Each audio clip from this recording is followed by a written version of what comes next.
بسم اللہ الرحمن الرحیم۔ السلام علیکم میرے پاکستانیوں، کروڑوں درود امام الانبیاء خاتم النبیین حضرت محمد مصطفیٰ صلی اللہ علیہ وآلہ وسلم اور ان کے آل پہ۔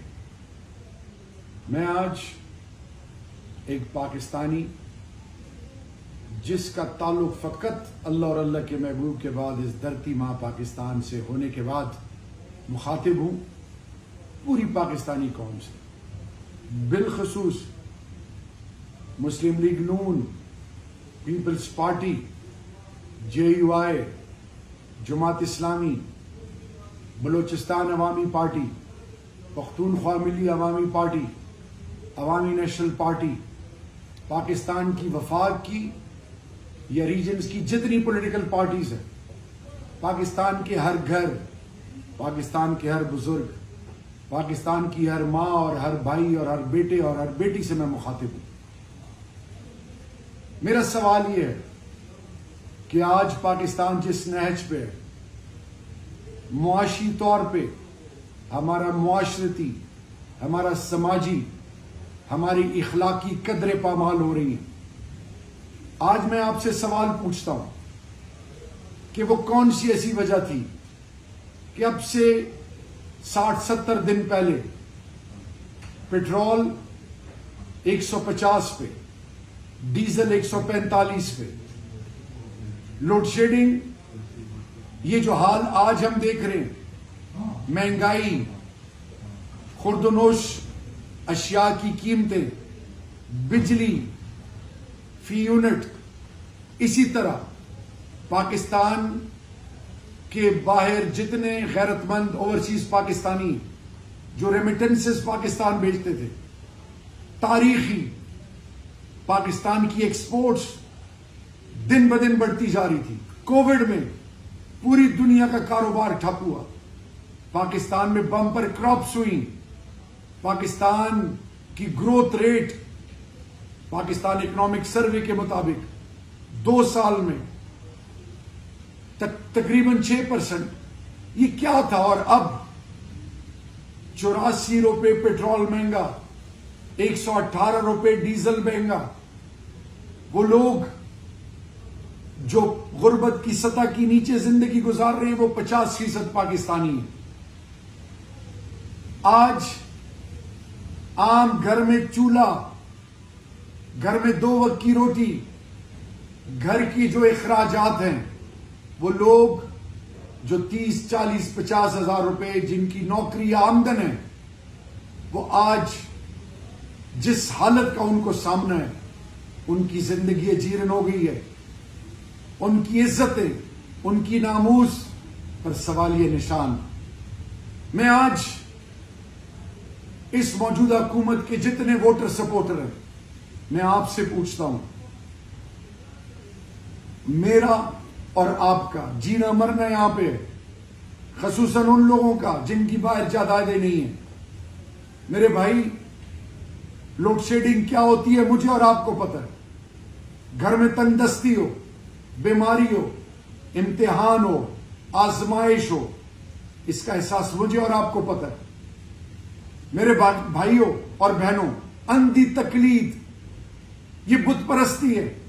آپ اپنے لیڈروں سے کیوں نہیں پوچھتے کہ وہ کون سی ایسی چیز تھی، کون سا اللہ دین کا چراغ تھا، کون سی ایسی گیدڑ سنگی تھی پچھلی حکومت کے پاس کہ وہ سبسڈی دے رہے تھے، سب کچھ ٹھیک تھا، اور 60-70 دنوں کے بیچ میں یہ جو قیامت برپا کر دی گئی ہے پاکستانی قوم پہ۔ پوچھے تو صحیح، ان لیڈروں سے پوچھے، یہ مہنگائی جو آج ہر گھر اور ہر پاکستانی کو جکڑے ہوئے، جس کا آج ان لوگوں پر جو حلال کی کمائی کھاتے ہیں، جن کی کمائی حرام ہو، ان کو کیا پتا، جن کی جائیدادیں باہر ہیں، یہ جو قرضے اس ملک پہ بڑھ رہے ہیں، جو خورد و نوش کی اشیاء جو عام آدمی کی خرید سے کہیں دور چلی گئی ہیں، یہ جو آج ہم اندھی تقلید میں خودکشی کر رہے ہیں، اس قوم کو کھائی میں گرانے پہ تلے ہوئے ہیں، ہم ہوش کے ناخن کب لیں گے؟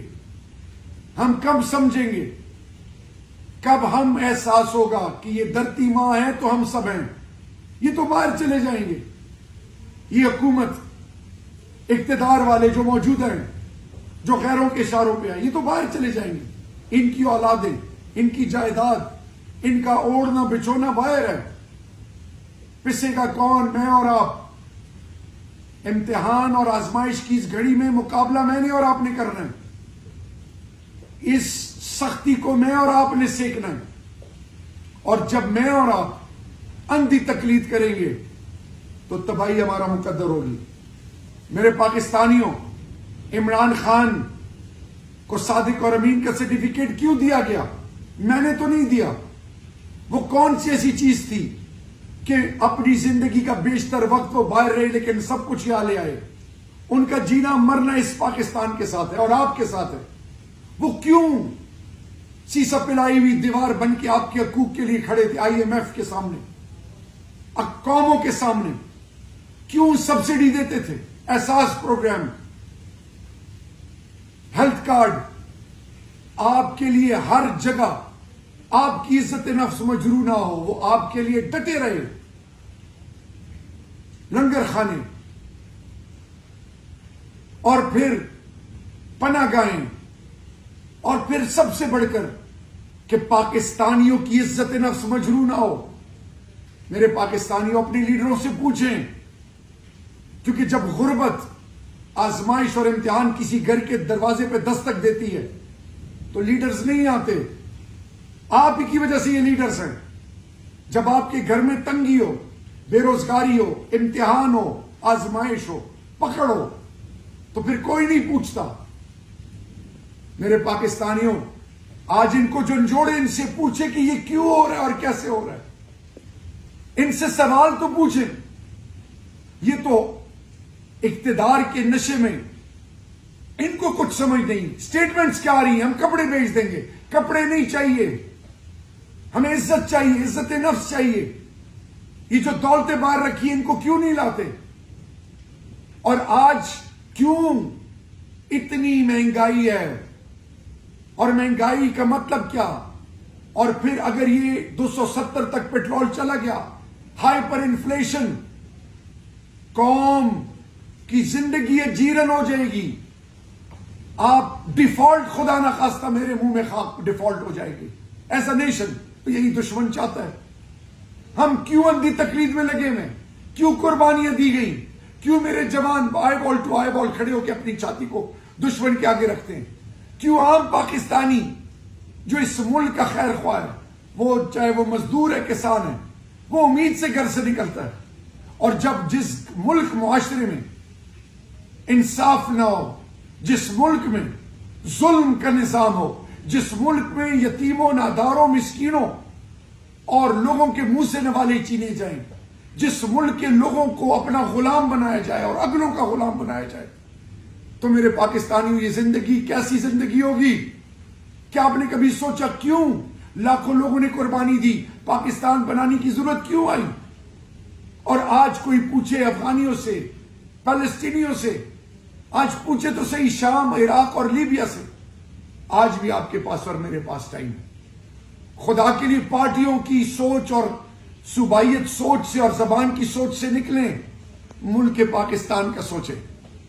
ملک کا سوچیں گے تو پھر ہم کسی بہتری کی طرف جا سکیں گے. یہ جو مہنگائی ہے، اس نے ہمیں اپنے شکنجے میں لیا ہوا ہے. اس کے خلاف نکلنے کا طریقہ آج بھی ہمارے پاس ہے کہ ہم نکلیں، پرامن احتجاج اور عمران خان کا ساتھ دیں، اور اپنی لیڈرشپ سے پوچھیں کہ ان کے پاس کون سی ایسی جادو کی چڑی یا منطق تھی جو آپ کے پاس نہیں ہے. آپ نے تو حکومتیں کی ہیں، آپ کے پاس تو کئی دہائیوں تک اقتدار رہا دونوں پارٹیوں کے پاس. آج تو سب مل کر بھی ناکام ہو رہے ہو. تو جب ناکام ہو رہے ہو تو کیا آپ کسی مقصد کے لیے آئے ہو کہ اس ملک کو خدا نہ خواستہ ڈبویا جائے یا اس ملک کے عوام کو رسوا کیا جائے؟ آپ ملک کے خیر خواہ ہو، پاکستانی قوم کے خیر خواہ ہو، یا غیروں کے اشاروں پہ چلنے والے وہ لوگ ہو جو اس ملک کے دشمن بننے جا رہے ہو؟ پوچھیں. آج نہیں پوچھیں گے تو کل کا دن نہیں آئے گا. جائیں ماضی میں، کوفے میں کیا ہوا، کربلا کے میدان میں مسلمان کو اپنی ایمان اور عقیدت پہ کبھی سودا نہیں کرنا چاہیے، جس طرح کلمہ حق پہ سودا نہیں کرنا چاہیے. لیکن ہم یہ نہیں کہہ رہے کہ آپ احتجاج کریں خدا نخواستہ اپنی لیڈرزوں کے خلاف، ان کے بارے میں برا بھلا کہیں. ان سے صرف یہ پوچھیں کہ یہ کیوں اور کیسے اور کب تک ہوگا. جب آپ کو سوال کا جواب جب نہیں ملے تو پھر خان آپ کو جھنجھوڑ رہا ہے. عمران خان اپنے بچوں کو، اپنی خواہشات کو سائڈ پہ رکھ کے خود اپنی چھاتی کو ہر چیز کے لیے سامنے رکھ کے ہر قربانی دی. وہ بھی ان کے ساتھ بیٹھ کے اقتدار کو چھین سکتے تھے، ہر چیز ان کی مان سکتے تھے. آپ پہ سودے بازی نہیں کی. یہ نہیں دیکھا کہ آپ مجھے ووٹ دیں گے یا نہیں دیں گے، یہ کہا کہ آپ میرے پاکستانی ہو اور پاکستان ہے تو میں ہوں. جینا مرنا وہ آپ سے بار بار کہہ رہے کہ پاکستان، وہ شہداء کی مائیں، شہداء کی بیوائیں، شہداء کی وہ یتیم اولاد، وہ پاکستانی جو غربت کی سطح سے جن کے گھر میں ہر روز لوگ جیتے اور مرتے، وہ آج یہ سوال پوچھیں گے مجھ سے بھی اور آپ سے. ہم اور آپ جس آزمائش سے گزر رہے ہیں، جن آزمائشوں کا مقابلہ آپ کو ہے ان کا ہمیں بھی ہے. ہم لوور مڈل کلاس کے لوگ ہیں. ہم حق اور سچ کے علاوہ حلال کی کمائی پر یقین رکھتے ہیں. اگر ہم نے آج اس کا احساس نہیں کیا تو کہیں خدا نہ خواستہ تاریخ، کیونکہ وقت تیزی سے گزر رہا ہے، جیسے ہاتھ میں آپ ریت پکڑتے ہیں ریت پھسلتی ہے، وقت گزر رہا ہے، قومیں کہاں سے کہاں چلی گئی اور ہم پستی در پستی کا شکار ہے. کوئی احساس ہے، کوئی خیال ہے؟ ووٹ شوٹ اقتدار کو سائڈ پہ رکھ دیں. اس ملک کا، اپنی اولادوں کا، اپنے بزرگوں کا، اپنی عزت کا، اس دھرتی ماں کا اگر احساس ہے تو آئیں ہم پرامن احتجاج کریں. ایک خوددار غیرت مند قوم کی طرح اپنی آنے والی نسلوں کے لیے ایک مثال چھوڑیں. ورنہ تاریخ، قوم عاد، قوم نمرود، قوم سمود، قرآن کو پڑھ لیں، تاریخ معاف نہیں کرتی. وقت ہے جاگنے کا اور اٹھنے کا. ایک غیرت مند قوم کی طرح جاگیں. آپ کی اہلیت اور آپ کی یہ تاریخ گواہ ہے کہ جب آپ پر آزمائش آئی، جب زلزلہ آیا، جب ناگہانی آفت آئی، جب سیلاب آئے، جب امتحان آیا، آپ ایک قوم کی طرح اٹھے اور آپ نے اس قوم پر کبھی سودے بازی نہیں کی. اللہ اس دھرتی ماں کو، پاکستانی قوم کو تا قیامت سلامت رکھے. پاکستان اور پاکستانی قوم زندہ باد اور پائندہ باد.